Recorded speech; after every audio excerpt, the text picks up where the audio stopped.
Imagine stepping into a theater of operation where the local forces are actively trying to crush you, burn you alive, or starve you out. To navigate an environment that hostile, we're going to use an unexpected tactical blueprint, an ancient Mizo folktale known as the Legend of the Seven Brothers. We are going to extract a step-by-step playbook from their story.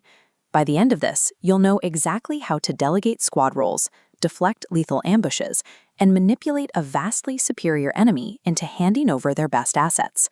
Mastering these specific maneuvers is the difference between a disorganized group of targets and an impenetrable, highly functional unit.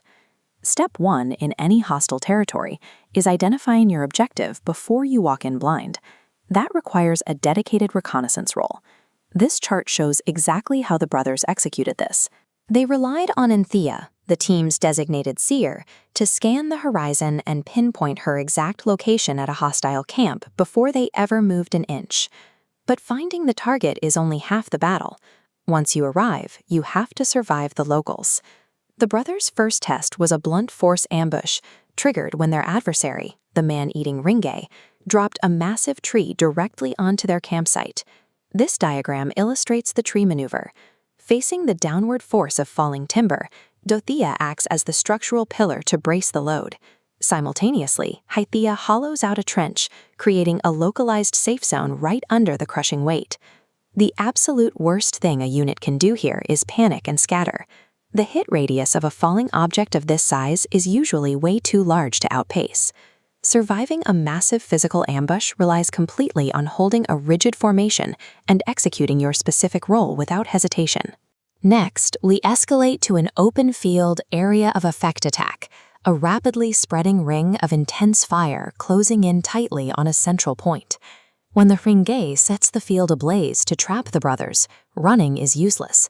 You must abandon surface-level evasion and immediately shift to a subterranean defense using the fire bunker maneuver. This cross-section shows the execution sequence. thawnthu carves a wide trench.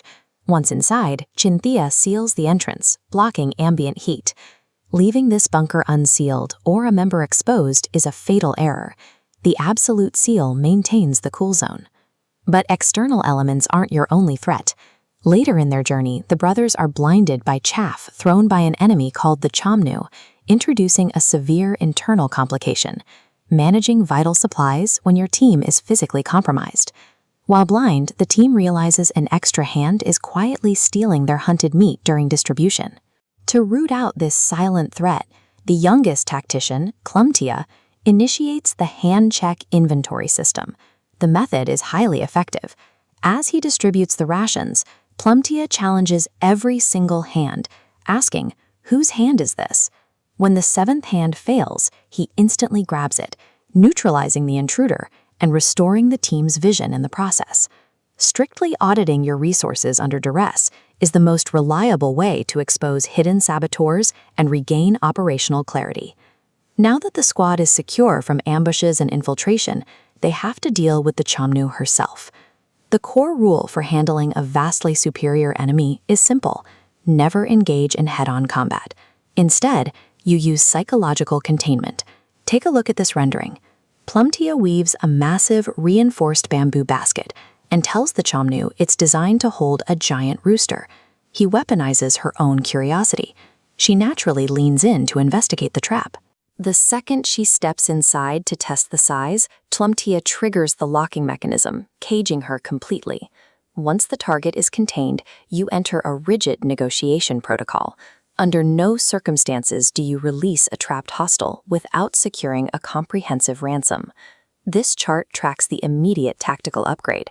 thawnthu demands her entire arsenal: axes, spears, hoes, guns, and cattle. With every item secured, the squad's capability status rockets from highly vulnerable to heavily armed. When you hold absolute leverage over an enemy's life, settling for a partial payout is a massive tactical failure. You extract everything. By leveraging psychological bait to trap a target, you acquire high-tier survival gear with zero casualties, an outcome that direct combat can rarely guarantee. Let's review the playbook. To operate in a highly lethal zone, you need 3 core pillars: strict role delegation, uncompromising formation maintenance, and the use of psychological baiting. These exact strategies took 7 vulnerable, wandering orphans and methodically built them into a heavily armed, unstoppable unit. So here are your marching orders. When the ambush hits, brace the tree. When the fire spreads, dig the trench. Audit your resources rigorously, and always let the enemy's curiosity walk them right into your trap. Surviving an impossible environment isn't determined by the overwhelming strength of your adversaries. It is entirely determined by the coordinated, unshakable discipline of your team.